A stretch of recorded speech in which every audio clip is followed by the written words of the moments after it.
नहीं, 125 तो इस बार जीते हैं। एक महीना पहले जो म्युनिसिपैलिटी का चुनाव हुआ था उसमें करीब 85 हमारे जीते हैं। तो अब म्युनिसिपैलिटी और म्युनिसिपल कॉरपोरेशन आप देखेंगे तो करीब 200 के ऊपर हमारे कॉरपोरेटर जीत चुके हैं, अल्लाह के करम से, और हमारे जनता का शुक्रिया जिन्होंने हम पे एतमाद किया। और तो राजनीति के ताल्लुक से जो आपका पर्टिकुलर सवाल है, देखिए, अगर आप आवाम का दिल जीतते हैं तो वही कामयाब आपकी राजनीति है, और अगर आप नहीं जीत पा रहे हैं तो फिर जाहिर है आप उस पार्टी में या जो भी नहीं जीत पाए तो उसमें कोई कमजोरी होगी। मगर हमारा जो पार्टी का काम करने का तरीका रहा, हम लोग बरसों से काम कर रहे हैं, और क्रेडिट यकीनन देना पड़ेगा जनाब इम्तियाज जलील साहब को, यूसुफ पुंजानी साहब को, मुफ्ती इस्माइल साहब को, वारिस पठान को, और जितने फिरोज लाला है, इन सबों ने बड़ी मेहनत की और जमीन पर ये लोग रहकर मेहनत किए। बहुत सी जगह पे हमको जहां पर हम समझ रहे थे कामयाबी होंगी नहीं मिली, तो जाहिर है उसको भी हम सही करेंगे। तो सियासत में कामयाबी के जानिब से एक शब्द है तुक्का। तो कई लोग कह रहे हैं कि तुक्के से इतनी ज्यादा सीटें आ गई, क्या कहना है? अब मुबारक हो उनको, फिर उनको तुक्का नहीं लगा, फिर उनका हमारा लग गया। बकवास है ये। अगर आप इलेक्शन से पहले से मेहनत करते नहीं आएंगे और फिर अब इलेक्शन कैंपेन जो होता है 10-12 दिन का, उसमें अगर आप सही मेहनत नहीं करेंगे, आप तुक्का बोल रहे हैं, तो मुबारक हो तुमको। अगर आप इलेक्शन को इस तरह से देख रहे हैं तो ये तो तौहीन है उन तमाम वोटर्स की जो निकल कर अपना सुकून छोड़कर, अपनी तकालीफ छोड़कर, अपनी नौकरी छोड़कर, तकलीफ उठाकर वोट डालते हैं। तो ये तो उनकी तौहीन कर रहे हैं। तो ये जो भी ये कह रहे हैं, ये इनका अहंकार है, गुरूर है, और ऐसे लोग कभी नहीं सुधरते। सर, महाराष्ट्र की सियासत में जो लोग अपना एक अधिकार समझते रहे हैं, खासतौर से महाराष्ट्र की सियासत में राज ठाकरे, एनसीपी के शरद पवार, इनसे ज्यादा आपकी सीटें आई, इसकी क्या वजह समझते? इसकी वजह जो मैं पहले बताया हूं आपको कि हमारी जो टीम है इम्तियाज जलील साहब के साथ, हम लोग पूरी मेहनत कर रहे हैं। मैं खुद जाते रहता हूं वहां पर, तो एक कलेक्टिवली हमारी मेहनत होती रही वहां पर, और हम लोग अवाम के दरमियान में रहे। हमारे पार्टी का जो मैसेजिंग है, पार्टी का जो प्रोग्राम है, और हमारा जो पार्लियामेंट में हो, असेंबली में हो, जनता में हो, हम लोग कंसिस्टेंटली एक बात करते हैं, तो जाहिर है उसका अवाम के दिलों पर असर होता है। सर, संभाजीनगर, मालेगांव, अमरावती, नांदेड़ में आपको अच्छी कामयाबी मिली। क्या ये माना जाए कि महाराष्ट्र में मुस्लिमों के सबसे बड़े नेता असदुद्दीन ओवैसी हो गए? नहीं, मैं शुरू से यही कह रहा हूं कि मैं मुसलमानों का नेता नहीं हूं, ना मैं कोई बनना चाह रहा हूं। हां, हमारी पार्टी की पूरी कोशिश यही है कि हम नेता को बनाएं, और इंशाअल्लाह ताला एक नहीं, ऐसे सौों की तादाद में जमीनी सतह से नेता हमारी पार्टी से बनेंगे, बन रहे हैं, और वही फ्यूचर को मुस्तकबिल में आगे जाकर लीडरशिप का रोल निभाएंगे। सर, इस बार मराठवाड़ा में, पश्चिम महाराष्ट्र में, मुंबई जैसे शहरों इलाकों में आपकी मजबूती हुई। इसके पीछे वजह क्या रही? क्या आप बार बार अपनी मेहनत और अपने कार्यकर्ताओं की मेहनत की दलील दे रहे हैं, जो सियासी सूरत हाल जो बनी चुनावों के दौरान, आप उसको भी वजह मानते हैं या नहीं मानते हैं? क्या सियासी सूरत हाल? सियासी सूरत हाल तो बदल ही नहीं रही, देश में एक ही सूरत हाल है, उसमें तो उससे क्या करना है। अगर आप इलेक्शन से पहले काम नहीं करेंगे, इलेक्शन कैंपेन अगर आप दिन रात एक नहीं करेंगे, इंटेंसिव कैंपेन नहीं करेंगे, मिसाल के तौर पर औरंगाबाद में एक हमारे जो पार्टी के अपोनेंट्स है, एक माहौल बनाने की कोशिश किए, और वो पूरा माहौल उन्हीं को शिकस्त हुई। तो जब तक आप जाएंगे नहीं और दूसरे पार्टियों के गलतियों का फायदा नहीं उठाएंगे, तो फिर कैसा होगा? अबू आजमी के इलाके मानखुर्द में भी आप जीते हैं। हाँ, वहां पर 8 में से शिवाजी मानखुर्द में 8 प्रभाग थे, उसमें से 6 हम लोग कामयाबी हासिल करे, और मैं इसका क्रेडिट देता हूं जनाब अहमद बलाला साहब जो वहां के ऑब्जर्वर थे, और वहां के हमारे अतीक साहब जो वहां के प्रेसिडेंट हैं, उन्होंने अच्छे उम्मीदवारों का सिलेक्शन किया, और मैं सलाम करता हूं, शुक्रिया अदा करता हूं वहां की जनता को कि उन्होंने बड़े ही बेपनाह मोहब्बत के जरिए हमको वहां पे कामयाब किया, बल्कि इकबाल साहब हमारे दलित उम्मीदवार भी वहां से कामयाब हुए। सर, क्या बीएमसी मेयर चुनाव में आप बीजेपी को समर्थन देंगे? देखिए प्रमोद साहब, ये हो ही नहीं सकता। समंदर के दो किनारे कभी एक नहीं हो सकते। एक हमारे अकोट से 5 कॉर्पोरेटर जीते थे, इन्होंने उनको हमने वार्न किया था। पहले उन्होंने हमसे कहा कि गुट बनाते हैं, उनको नहीं मालूम था कि बीजेपी है, तो हमने उनसे कहा कि फौरन जाकर आप आपके म्युनिसिपल कमिश्नर लेटर दीजिए, उस ग्रुप से बाहर निकलिए। उन्हें लेटर दिया। बाद में मालूम हुआ कि बीजेपी नेता के बेटे को उन्होंने कोऑप्शन में तायद की, तो इम्तियाज जलील साहब ने उनको पार्टी से सस्पेंड कर दिया। और अगर कोई भी, चाहे बीजेपी हो, एकनाथ शिंदे हो या अजित पवार हो, इनके साथ जाएंगे तो पार्टी उनके खिलाफ एक्शन लेगी। हम नहीं जा सकते उनके साथ। सर, आप बार बार इस बात का विरोध करते हैं कि आप पे आरोप लगता रहा है चुनाव के दौरान, और लगातार लग रहा है, चाहे आप बिहार में लड़ें, चाहे आप गुजरात में लड़ें, चाहे आप झारखंड में लड़ें, चाहे महाराष्ट्र में लड़ें, कि बीजेपी के साथ आपका कहीं न कहीं मैच फिक्स होता है। उस पर आप हमेशा उसकी मुखालफत करते आए हैं, लेकिन कहीं न कहीं कुछ सियासी पार्टियां या आपके विरोधी ये नैरेशन बिल्ड करने में लग गए हैं, और कहीं न कहीं मुस्लिम जो माइनॉरिटी भी है वो भी कहीं न कहीं कुछ लोग हद तो ये हो गई कि मेरे वालिद वालदा ने मुझे बड़ी तरबियत दी, पढ़ाया लिखाया, और अल्लाह का बहुत बड़ा करम रहा। तो मेरी बारेट लॉ की डिग्री लिंकन जिन से किया। तो कोई एक महाशय बोल रहे हैं कि वहां पर वो शख्स भी बारेट लॉ की डिग्री लिया था, तो ओवैसी वहीं पे चला गया, तो इसलिए राजनीति उसकी ऐसी है। यानी इतने अहमक हैं कि उनको ये नहीं मालूम कि भारत के कई बड़े बड़े जजेस, पॉलिटिशियंस भी लिंकन जिन से बारेट लॉ की डिग्री लिए। और मैं तो कोई ऐसा ब्रिलियंट स्टूडेंट नहीं था, और मेरे स्कूल में जो मेरे साथी थे या कॉलेजेस में वो इस बात को बताएंगे, मगर बड़ी मेहनत से जुस्तजू करके तकालीफ उठाकर हम अपनी तालीम का सफर मुकम्मल किए, तो उस पर भी उंगली उठा रहे हैं। तो अब नहीं मालूम। देखिए, मैं तो कोई कंपटीशन में नहीं हूं कि मुझे पसंद करे। आप मुझसे नफरत करते, अल्लाह आपकी नफरत आपको मुबारक करे।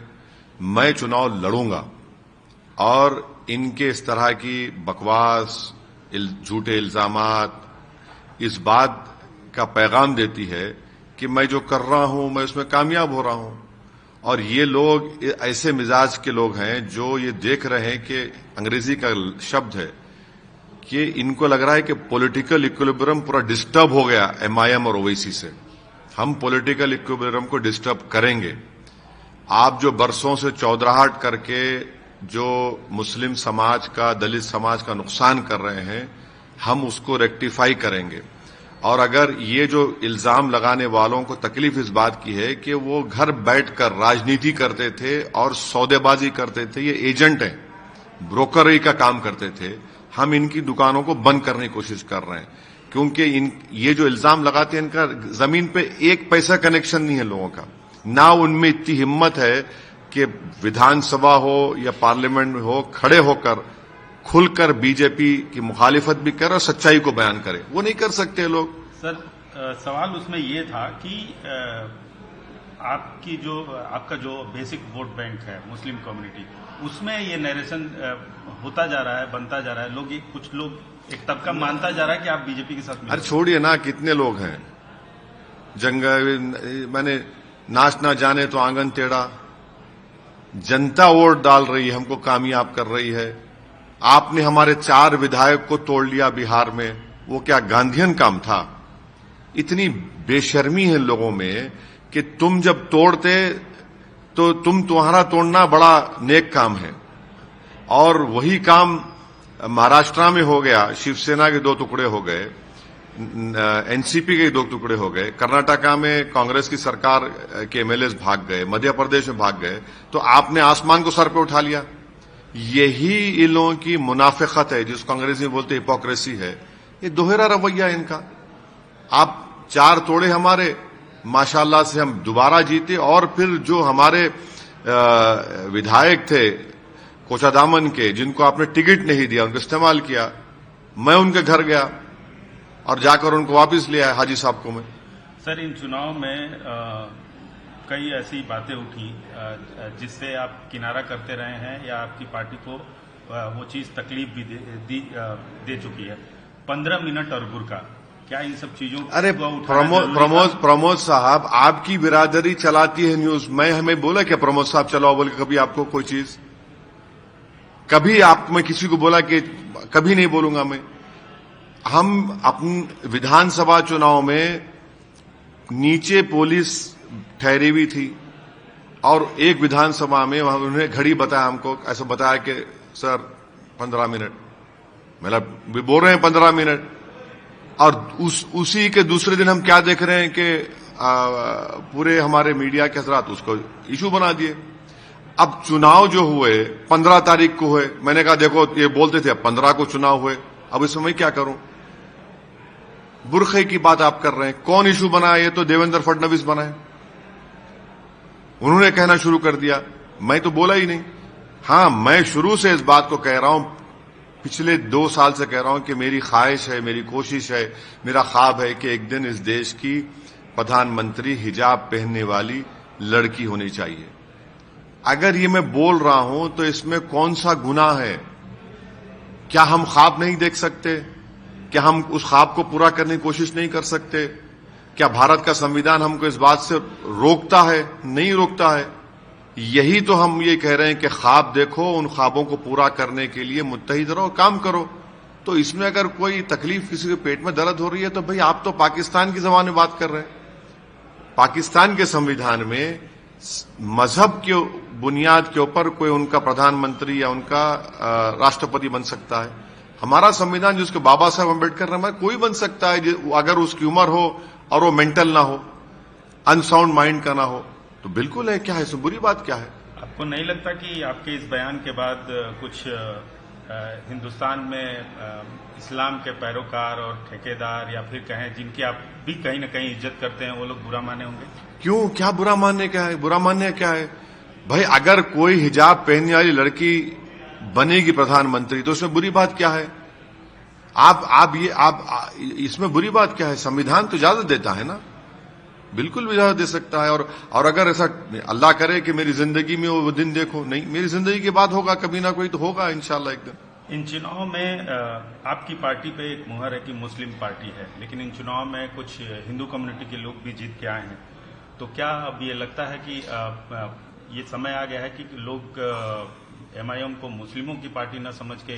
प्रमोद साहब, अगर कोई मजहब का चश्मा लगाकर MIM पार्टी को देख रहा है तो बहुत बड़ी गलती कर रहे हैं। आपकी पार्टी के नाम में सर? नहीं, नाम देखिए, नहीं, नाम तो एक पार्टी का नाम जनसंघ भी था, एक पार्टी का नाम अभी शिवसेना है, एक पार्टी का नाम तेलुगु देशम है, एक पार्टी का नाम अकाली दल है, कई पार्टी के नाम है।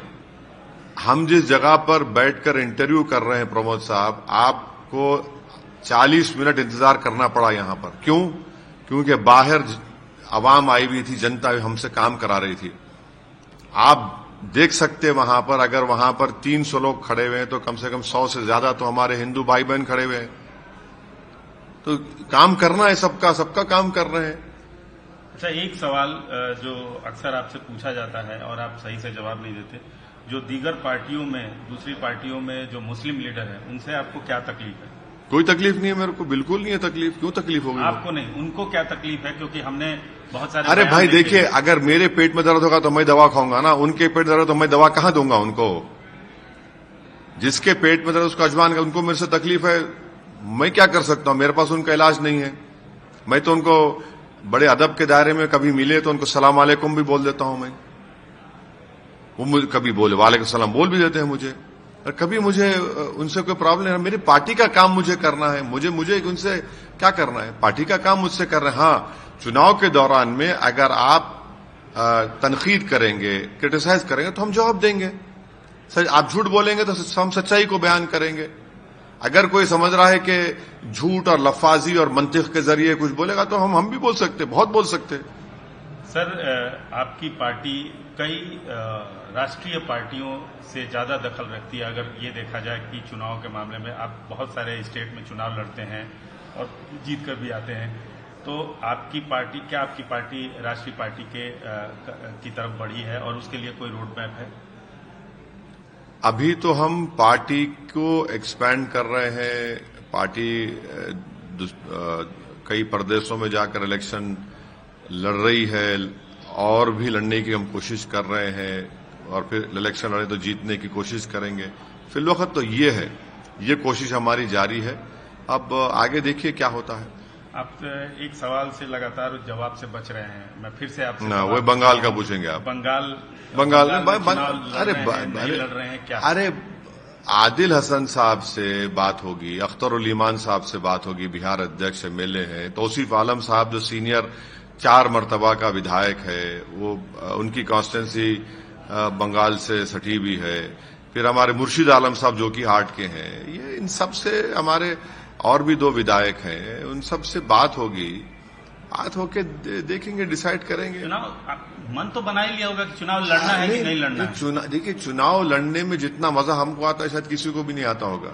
ऐसा हमको तो ऐसा लगता है कि पत्ते क्यों नहीं खोल रहे? अरे सही वक्त पे सही फैसला लेंगे। अब इतना हर चीज को अगर हर पार्टी के फैसले को मीडिया के सवाल में जवाब दे देंगे तो पार्टी सच नहीं होगा। पड़ोस का ही बता दीजिए, तमिलनाडु का ही बता दीजिए। अरे पड़ोस का हो या दूर का हो या करीब का हो, सही वक्त पे बताएंगे आपको।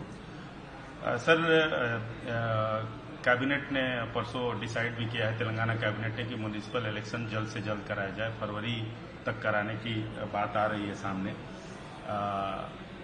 उससे पहले कुछ चीजें ऐसी हुई हैं जिस पर एमआईएम पे आरोप लग रहा है कि रोहिंग्याज की संख्या यहाँ ज्यादा है।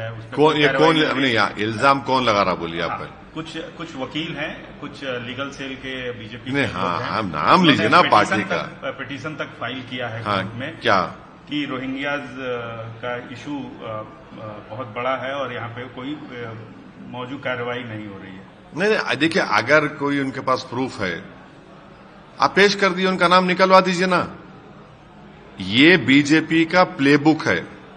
बिहार में जाकर घुसपैठी बोले, कितना फॉर्म 7 डाले, एक फॉर्म 7 नहीं डाले उन्होंने सीमांचल में, और सीमांचल को आपने बदनाम कर दिया या बदनाम करने की कोशिश की वहां जनता को।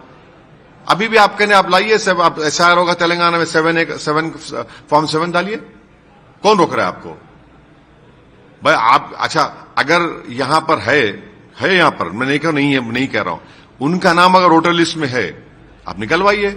और तीसरा, अगर उनके पास यूएनएचसीआर का कार्ड है तो आप खुद देख लीजिए।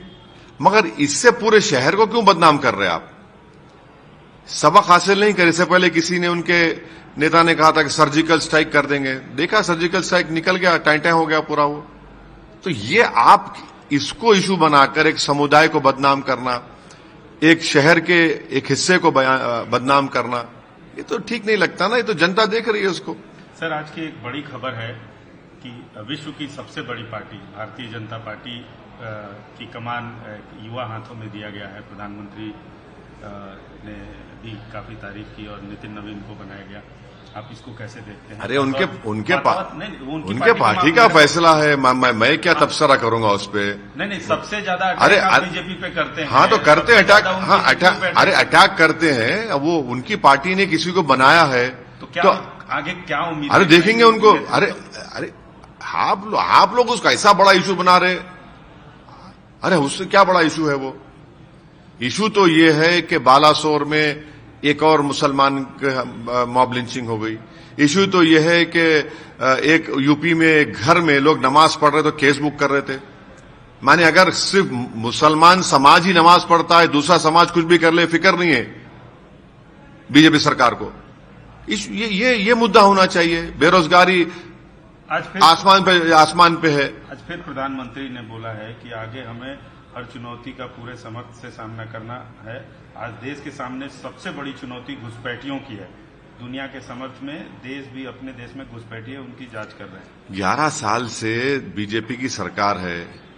आप इंडिया बांग्लादेश बॉर्डर की फेंसिंग नहीं कर पा रहे हैं। हाँ, आप क्रिकेट, बांग्लादेश की क्रिकेट टीम यहां पर आने से पीछे हट रही है। हमारे बांग्लादेश में इंस्टेबिलिटी हमारे लिए ठीक नहीं है। ट्रंप हमसे कह रहा है कि मोदी जी ने सर और प्लीज कहा। ट्रम्प का नुमाइंदा कह रहा है कि मोदी जी फोन नहीं किए इसलिए ट्रेड एग्रीमेंट नहीं हो रहा है। हाँ, और चीन को हम बोल रहे हैं कि भारत में आकर इन्वेस्टमेंट करो। वो चीन जो ऑपरेशन सिंदूर के दौरान पाकिस्तान की पूरी मदद किया, हथियारों से, सैटेलाइट इमेजेस से, पूरे टेक्नोलॉजी दिया, ये इसके बारे में कौन जवाब देगा?